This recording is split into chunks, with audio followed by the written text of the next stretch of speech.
Hello दोस्तों, तो आज के इस वीडियो में हम कुछ खास तरह के प्रश्नवाचक हिंदी वाक्यों को अंग्रेजी में अनुवाद करना सीखने वाले हैं। जैसे कि सबसे पहला वाक्य है, क्या तुमने फोन किया।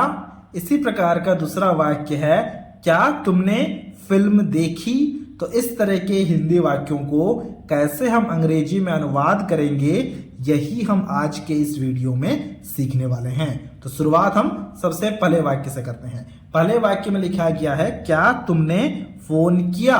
तो इसके लिए सबसे पहले में डिड लिखना होगा। डिड हम क्यों लिख रहे हैं, क्योंकि देखो एक तो कोई सवाल किया जा रहा है और क्या लिखा गया है, और लास्ट में लिखा गया है किया या फिर देखी, गया, सुना, हंसा। कुछ इस तरह के शब्द अगर लास्ट में प्रयोग किए जाएंगे ना, तो हम हमेशा सबसे पहले डिड लिखेंगे। ठीक है, फिर देखो लिखा गया तुमने फोन किया। तुमने या फिर तुम, इनका अंग्रेजी में मतलब यू होता है, तो हमने यहां पर यू लिखा। ठीक है, अब देखो किया लिखा गया है, फोन किया लिखा गया। ठीक है, तो यहां पर किया के लिए हम मैक शब्द का प्रयोग करेंगे। ये हमेशा याद रखना, मैक का मतलब बनाना होता है, लेकिन यहां पर किया के लिए हमें मैक शब्द का ही प्रयोग करना होगा। फिर फोन लिखा गया, फोन का मतलब क्या, कॉल करना। तो हम यहां पर लिखेंगे द कॉल। तो हमने लिखा यहां पर द कॉल। तो पूरा सेंस क्या बैठता है, देखो ध्यान से, हमारा यहां पर ट्रांसलेशन हो चुका है, did you make the call, मतलब क्या तुमने फोन किया। ठीक है, इसी प्रकार से दूसरे वाक्य को देखना।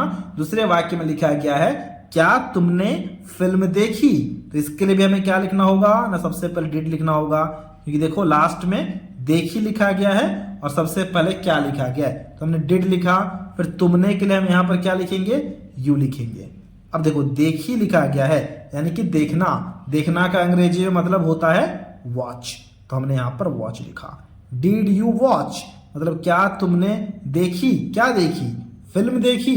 तो फिल्म के लिए हम यहां पर लिखेंगे द फिल्म, क्योंकि किसी एक खास तरह की फिल्म के बारे में बात हो रही है, इसलिए हमने यहां पर लिखा द फिल्म। जैसे कि यहां पर एक कॉल करने की बात हो रही थी ना, देखो पहले वाक्य में सिर्फ और सिर्फ एक फोन करने की बात हो रही थी, इसलिए हमने यहां पर द कॉल लिखा था। वैसे एक फिल्म देखने की बात हो रही है, इसलिए हमने यहां पर लिखा द फिल्म। तो ये हो गया did you watch the film, क्या तुमने फिल्म देखी का अंग्रेजी में अनुवाद। इसी प्रकार से यहां पर तीसरे वाक्य को जरा ध्यान से देखना।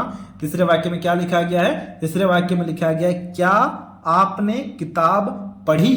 तो इसके लिए सबसे पहले में डिड लिखना होगा, तो हम यहां पर सबसे पहले डिड लिखते हैं। तो हमने यहां पर लिखा डिड। ठीक है, फिर देखो आपने लिखा गया है, इसके लिए हमें यू लिखना होगा। चाहे आप हो, तुम हो, या फिर आपने हो, तुमने हो, हमें हमेशा यू ही लिखना होता है अंग्रेजी में। तो हमने यहां पर यू लिखा। फिर देखो है पढ़ी। पढ़ी यानी कि पढ़ना। पढ़ना का अंग्रेजी में मतलब होता है रीड, तो हमने यहां पर रीड लिखा। डिड यू रीड, मतलब क्या आपने पढ़ी, क्या पढ़ी ना, किताब पढ़ी। कौन सी किताब पढ़ने की बात हो रही है ना, एक कोई किताब पढ़ने की बात हो रही है, इसलिए हम यहां पर लिखेंगे द बुक। खाली बुक नहीं लिखेंगे, हमें लिखना होगा द बुक। क्या ये बात हम समझ पा रहे हैं, बिल्कुल समझ पा रहे होंगे। तो ये हो गया did you read the book, क्या आपने किताब पढ़ी का अंग्रेजी में अनुवाद। इसी प्रकार से यहां पर चौथे वाक्य को देखना। चौथे वाक्य में क्या लिखा गया है, चौथे वाक्य में लिखा गया है, क्या तुमने गाना सुना। तो इसके लिए सबसे पहले डिड यू लिखना होगा, क्योंकि गाना सुना लिखा गया है, और सबसे पहले क्या लिखा गया है, तो हमने यहां पर लिखा डिड यू। सुना यानी कि सुनना। सुनना का अंग्रेजी में मतलब होता है लिसन, तो हमने यहां पर लिसन लिखा। डिड यू लिसन, मतलब क्या तुमने सुना, क्या सुना ना, गाना सुना। तो इसके लिए लिखना होगा लिसन टू। ठीक है, कौन सा गाना ना, कोई एक खास गाना। तो हमने यहां पर लिखा did you listen to the song. देखो यहां पर हमने खाली सॉन्ग नहीं लिखा, द सॉन्ग लिखा, क्योंकि किसी एक खास तरह की गाने को सुनने की बात हो रही है। ठीक है, इसी प्रकार से देखना, यहां पर लिखा गया है, क्या तुमने उसे देखा। तो हम सबसे पहले लिखेंगे डिड यू, क्योंकि क्या लिखा गया है और लास्ट में देखा है। जैसे यहां पर सुना था वैसे देखा है, सबसे पहले लिखना होगा डिड यू। तो हमने लिखा डिड यू। ठीक है, फिर देखो लिखा है, क्या तुमने उसे देखा। देखने का अंग्रेजी मतलब होता है सी। उसे लिखा गया है, अगर कोई पुरुष है तो हम हिम लिखेंगे उसे के जगह में। ठीक है, और अगर कोई स्त्री है तो हम हर लिखेंगे उसे के जगह में। ठीक है, तो हमें क्वेश्चन मार्क लगा देना है। डिड यू सी हिम, क्या तुमने उसे देखा।